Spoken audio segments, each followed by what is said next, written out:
Start करते हैं हम। आज हम पढ़ेंगे स्नेल्स लॉ ऑफ रिफ्रैक्शन। ठीक है। अब जैसे मान लो ये आपका फर्स्ट मीडियम है यहाँ पे और नीचे सेकंड मीडियम है। अब इसमें मैं रे ऑफ लाइट पास कराता हूँ। तो ये मैंने पहली रे ऑफ लाइट पास कराई और ये रहा मेरा नॉर्मल, और ये रे ऑफ लाइट ऐसे रिफ्रैक्ट हो जाएगी। ठीक, ये नॉर्मल है और ये इंसिडेंट रे है। इनके बीच का एंगल होता है एंगल ऑफ इंसिडेंस। ऐसे ही ये नॉर्मल और ये रिफ्रैक्टेड रे, इनके बीच का एंगल एंगल ऑफ रिफ्रैक्शन। अब ऐसी मैं दूसरी रे ऑफ लाइट भी ला रहा हूँ। ये मैं लाया दूसरी रे ऑफ लाइट, ये मैंने बनाया नॉर्मल और ये फिर से रिफ्रैक्ट हो जाएगी ऐसे। ये हो गया एंगल ऑफ इंसिडेंस और ये हो गया एंगल ऑफ रिफ्रैक्शन। तो यहाँ से ये मैं लाया थर्ड रे ऑफ लाइट और ये मैंने बनाई नॉर्मल और फिर से ये रिफ्रैक्ट कर जाएगी ऐसे। ये एंगल ऑफ इंसिडेंस और ये एंगल ऑफ रिफ्रैक्शन।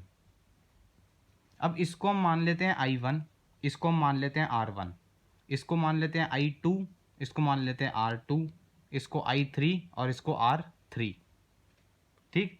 अब जब ray of light first medium से सेकेंड मीडियम में जाती है, सेकेंड मीडियम में जा रही है, तो क्या हो रहा है, it bends towards the normal, towards the normal, normal की तरफ बेंड हो रही है। इससे हम क्या कंक्लूड कर सकते हैं कि जो हमारा फर्स्ट मीडियम होगा वो ऑप्टिकली रेयरर मीडियम होगा और सेकेंड मीडियम होगा ऑप्टिकली डेंसर। अगर आपको ऑप्टिकली रेयरर और डेंसर के बीच का डिफरेंस जानना है तो फर्स्ट वीडियो में जाना रिफ्रैक्शन की, वहाँ मैंने क्लियर कट आपको समझा रखा है। ठीक है। तो फर्स्ट हो गया हमारा ऑप्टिकली रेयरर और सेकेंड वाला मीडियम ऑप्टिकली डेंसर। इसीलिए रे ऑफ लाइट आपकी नॉर्मल की तरफ बेंड कर रही है। अब हमें लाइट में क्या क्या चेंजेस आ रहे हैं उसको पढ़ते हैं। जब लाइट रिफ्रैक्ट कर रही है ना फर्स्ट से सेकेंड मीडियम, तो इसमें क्या क्या चेंजेस आते हैं वो देखते हैं। तो पहला चेंज है इसके पाथ में, ये पाथ इसका ऐसे लाइट बेंड हो जाती है, तो पहला चेंज इसके पाथ में है। दूसरा चेंज, अब देखो बेंड क्यों हो रही है लाइट, क्योंकि इसकी स्पीड चेंज हो रही है। ये हमने प्रीवियस वीडियो में डिस्कस किया था, सेशन आई थिंक 04 है। हाँ, तो सेशन 04 में हमने डिस्कस किया था। तो दूसरी चीज़ क्या इसकी चेंज हो रही है, स्पीड। अब देखो लाइट कहाँ पे आ रही है, ऑप्टिकली रेयरर से डेंसर मीडियम। तो जब लाइट डेंसर मीडियम में जाएगी तो इसकी स्पीड कम हो जाएगी, स्पीड कम हो जाएगी डेंसर मीडियम में, क्योंकि लाइट को दिक्कत होगी ट्रैवल करने में।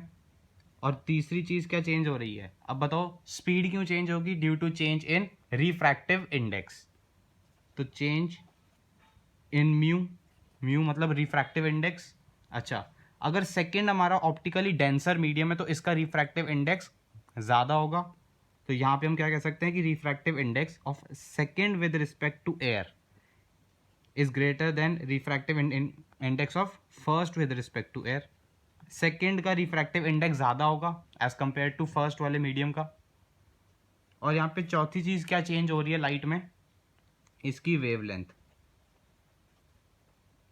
अच्छा, इसकी वेवलेंथ लैम्डा से डिनोट करते हैं हम। अगर इसकी स्पीड कम होती है फर्स्ट से सेकेंड मीडियम में आने पे, इसकी स्पीड कम हो जाती है तो वेवलेंथ भी कम हो जाएगी, क्योंकि वेवलेंथ क्या था, डिस्टेंस कवर्ड इन 1 सेकेंड। अगर लाइट धीरे चलेगी तो 1 सेकेंड में कम डिस्टेंस ट्रैवल कर पाएगी, तो इसलिए वेवलेंथ भी इसकी कम हो जाएगी। अगर आपको स्पीड और ये चेंज इन म्यू और वेवलेंथ का चेंज अगर इसमें समझ नहीं आ रहा तो आप सेशन 3 और सेशन 4 में जाके देखना, उसमें मैंने ये तीनों चीज़ें अच्छे से समझा रखी हैं, आपको वहीं से समझ आ जाएगा। तो ये सारे तो हमने डिस्कस कर लिए कि लाइट जब रिफ्रैक्ट करती है तो उसमें क्या क्या चेंजेस आते हैं। अब इसमें कुछ चीज़ें अनचेंज भी रहती हैं। ये सारे तो चेंजेस थे, अब अनचेंज क्या रहता है, फ्रीक्वेंसी ऑफ लाइट। ये हमने लास्ट वीडियो में भी डिस्कस किया था कि फ्रीक्वेंसी ऑफ लाइट, लास्ट नहीं शायद हमने सेशन 3 में डिस्कस किया है। फ्रीक्वेंसी ऑफ लाइट किस पे डिपेंड करती है, डिपेंड्स ऑन सोर्स। तो ये अनचेंज रहेगी रिफ्रैक्शन के टाइम।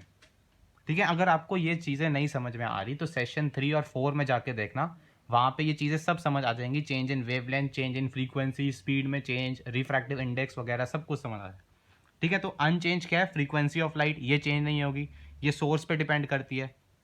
और दूसरी चीज़ क्या अनचेंज है, अब ध्यान से यहाँ पे देखना, स्नेल्स लॉ आने वाला है।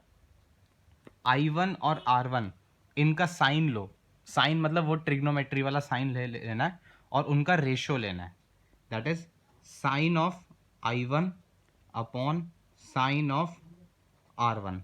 ऐसे ही I2 और R2 का साइन लो और उनका रेशियो करो, sine of I2 upon sine of R2। ऐसे ही I3 और R3 का साइन करो और उनका रेशियो लो, तो sine of I3 upon sine of R3। ये जो रेशियो है ना, sine of I1 R1, sine of I2 upon R2, sine of I3 upon R3, ये रेशियो कांस्टेंट रहता है। ये वैल्यू एक आपकी कांस्टेंट वैल्यू आएगी और इसी को स्नेल्स लॉ का नाम दिया गया है, स्नेल्स लॉ। यही आपका स्नेल्स लॉ में आता है, this is Snell's law. Snell ने हमें क्या कहा है कि रेशियो, यहाँ पे यही स्नेल्स लॉ है कि ratio of sine of angle of incidence, angle of incidence to angle of refraction remains same. यही स्नेल्स ने हमें कहा है कि रिफ्रैक्शन के टाइम आई और आर का आप साइन लो और उनका रेशियो करो, ऐसे ही I2 और R2 का भी साइन लेके रेशियो करो, I3 और R3 का भी साइन लेके रेशियो करो, तो तीनों की ही वैल्यू जो है वो सेम आएगी। ठीक है, तो ratio of sine of angle of incidence to angle of refraction same रहेगा। अब इसको हम एग्जाम्पल से समझ लेते हैं। जैसे फॉर एग्जाम्पल, यहाँ पे हमारा है वाटर और यहाँ पे नीचे हमारा ग्लास है। अब वाटर में से एक रे ऑफ लाइट ऐसे आती है, ये मैंने बनाया नॉर्मल, और ये एंगल ऑफ इंसिडेंस है 60 डिग्री, और ऐसे ये रे ऑफ लाइट इसमें रिफ्रैक्ट हो जाती है और एंगल ऑफ रिफ्रैक्शन है 45 डिग्री। ठीक है, अब अगर स्नेल्स लॉ के अकॉर्डिंग क्या कहता है, इन दोनों का साइन लेके रेशियो कर दो, तो sine of 60 upon sine of 45। अब साइन 60 कितना होता है, √3/2, और साइन 45 होता है 1/√2। अगर आप इस वैल्यू को सॉल्व करते हो तो आपका आंसर आता है 1.22। ऐसी अगर मैं एक और रे ऑफ लाइट लाऊं यहाँ से, ये मैं ऐसी एक और रे ऑफ लाइट लाया, ये एंगल ऑफ इंसिडेंस जो है इस बार 40 डिग्री और एंगल ऑफ रिफ्रैक्शन इस बार है आप मान लो 32 डिग्री। ठीक, अब इन दोनों का भी साइन लेके रेशियो करोगे, तो sine of 40 degree upon sine of 32 degree.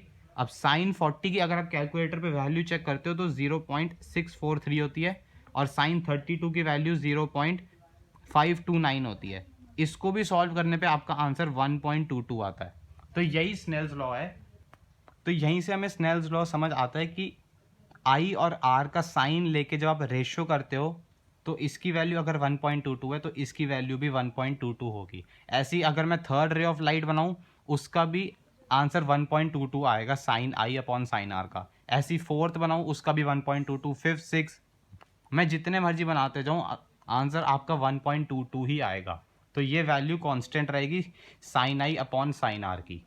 ठीक, अब इसमें एक लाइन आती है स्नेल्स लॉ की, वो कहते हैं हमसे कि रेशियो, ये जो रेशियो है ना sine I upon sine are का, it remains constant, ratio remains constant as long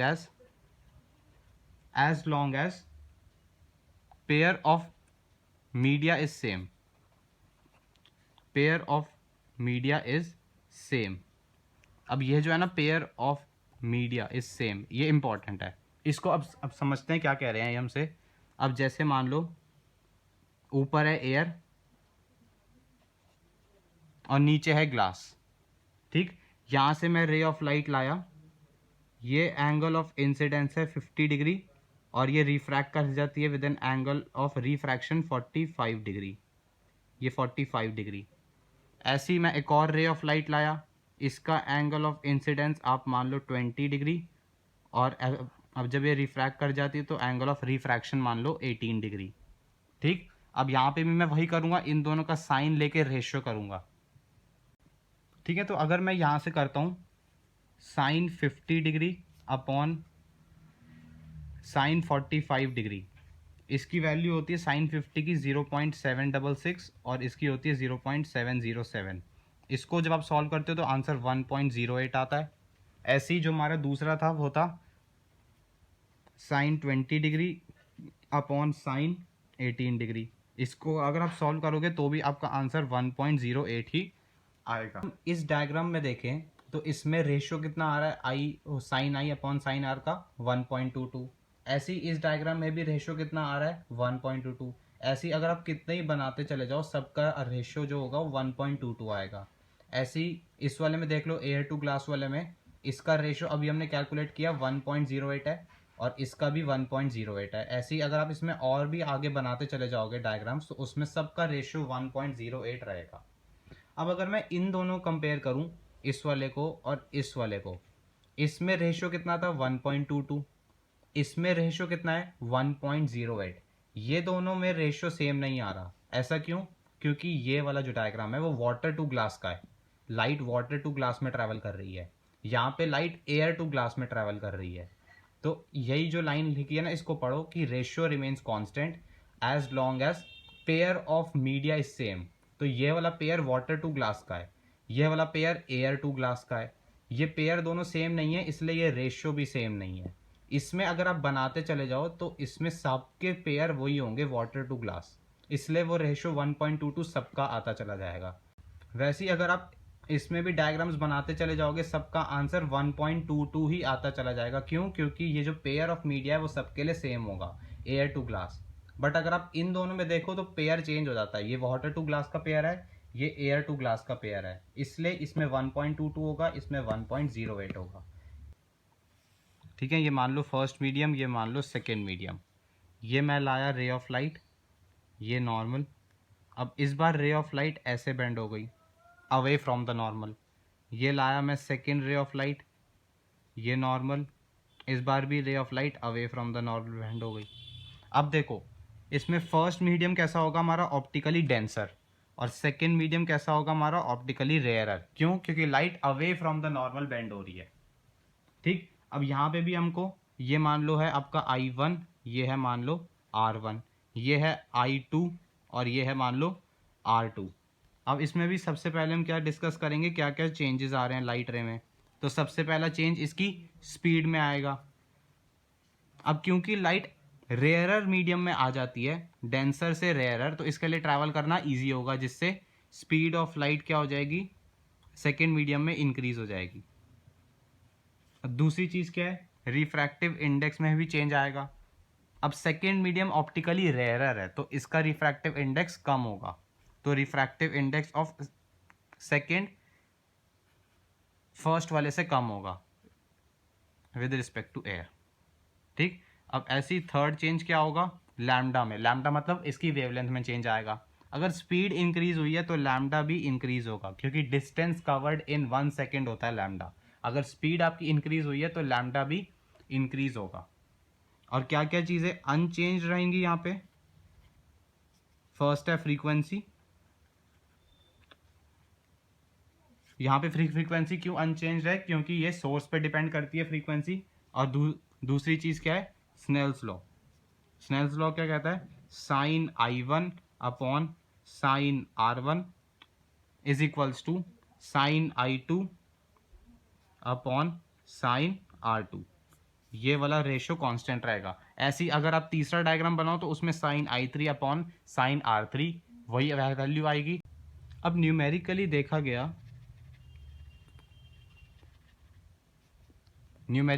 गया कि जो स्नेल्स लॉ है ना, sine I upon sine R का, इसकी वैल्यू होती है refractive index of second with respect to first के बराबर होती है। स्नेल्स लॉ तो यही कहता है कि sine I upon sine R की वैल्यू कांस्टेंट है, मगर न्यूमेरिकली जब इसको सॉल्व करा गया तो इसकी वैल्यू इसके बराबर आती है। जैसे मान लो ये फर्स्ट मीडियम है, ये सेकेंड मीडियम, यहाँ से आई रे ऑफ लाइट ये नॉर्मल और ये ऐसे बेंड हो गई। ये अगर आई है, ये अगर आर है, तो sine I upon sine R का जो रेशियो होगा वो refractive index of second with respect to first के बराबर होगा। इसको हम अगर एग्जाम्पल से समझे तो ज़्यादा अच्छे समझ आएगा।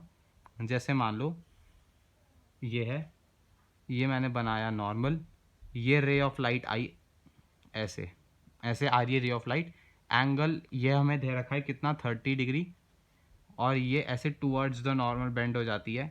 ये वाला एंगल हमें दे रखा है 45 डिग्री। ठीक, ये एयर है और ये ग्लास है। अब क्वेश्चन हमसे क्या कहता है कि calculate refractive index of glass. ये ग्लास का रिफ्रैक्टिव इंडेक्स हमें कैलकुलेट करना है यूजिंग स्नेल्स लॉ। अब देखो, हमें रिफ्रैक्टिव इंडेक्स किसका चाहिए? ग्लास का। दैट मीन्स हमें चाहिए refractive index of glass. But उसने ये नहीं हमको बताया कि ग्लास का कंपैरिजन किससे है, तो फिर एयर से ही होगा। अगर उसने कुछ नहीं बता रखा तो एयर से ही है। ये हमने रिफ्रैक्टिव इंडेक्स के अभी तक फॉर्मूलाज पढ़ लिए हैं सारे। अब इनमें से कोई भी फॉर्मूले से आपका ये न्यूमेरिकल सॉल्व नहीं हो पाएगा, क्योंकि ना में स्पीड के बारे में कुछ बता रखा है और ना लैम्डा के बारे में, ना रिफ्रैक्टिव इंडेक्स के बारे में। उसने क्या कहा है? Using Snell's law. Snell's law का यूज करके आपको रिफ्रैक्टिव इंडेक्स इसमें कैलकुलेट करना है। तो स्नेल्स लॉ क्या है? Sine I upon sine R is equals to refractive index of second with respect to first. अब यहाँ पे refractive index of second medium क्या है? यहाँ पे ग्लास, और फर्स्ट क्या है? एयर। और यही हमें कैलकुलेट भी करना है। ये देखो, अब यहाँ पे देखो, साइन आई, आई क्या है? Angle of incidence. Angle of incidence normal और इंसिडेंट रे के बीच का होता है, ये वाला। अगर ये 30 है और ये पूरा 90 होगा तो ये कितना हो गया? 60। तो साइन 60 अपॉन साइन आर मतलब एंगल ऑफ रिफ्रैक्शन। ये नॉर्मल और रिफ्रैक्टेड रे के बीच का एंगल होता है। अगर ये पूरा 90 है और ये 45 है तो ये वाला भी 45 हो जाएगा। तो यहाँ पे साइन 45 आ जाएगा। अब साइन 60 की वैल्यू अगर आप देखो तो √3/2, और साइन 45 की वैल्यू 1/√2। इसको जब आप सॉल्व करते हो तो आपका आंसर आता है 1.22। तो यही हमारा refractive index of glass with respect to air आ गया। या आप यह भी कह सकते हो रिफ्रैक्टिव इंडेक्स ऑफ ग्लास कितना है? 1.22। आपको स्नेल्स लॉ अब आ गया होगा समझ में।